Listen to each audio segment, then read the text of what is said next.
Annadata Sukhibhava PM Kisan పథకం రెండో ఏడాది మొదటి విడత నిధులు పీఎం కిసాన్ 23వ విడత నిధులను రేపు కేంద్ర రాష్ట్ర ప్రభుత్వాలు విడుదల చేయనున్నాయి.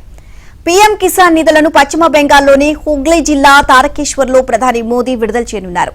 ఈ సందర్భంగా రేపు దేశవ్యాప్తంగా పీఎం కిసాన్ ఉత్సవ్ దివస్ గా నిర్వహించాలి అని కేంద్రం నిర్ణయించింది.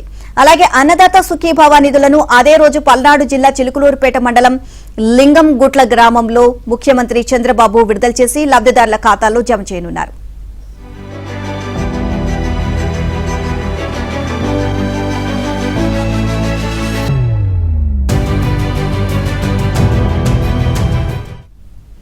ఏపీలో అన్నదాత సుఖీభావ పథకం కింద 2026-27లో మొదటి విడతగా ప్రతి లబ్దిదారుకి 7,000 చొప్పున జమ కానుంది. ఇందులో రాష్ట్ర ప్రభుత్వం 5,000, కేంద్రం 2,000 చెల్లించనున్నాయి.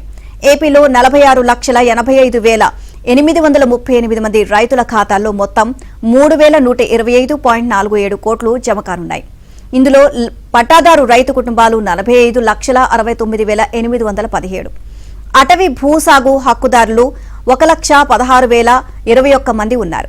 రాష్ట్ర వాటా కింద 2,342.92 కోట్లు, కేంద్ర వాటా 782.5 కోట్ల రూపాయలు విడుదల కానున్నాయి.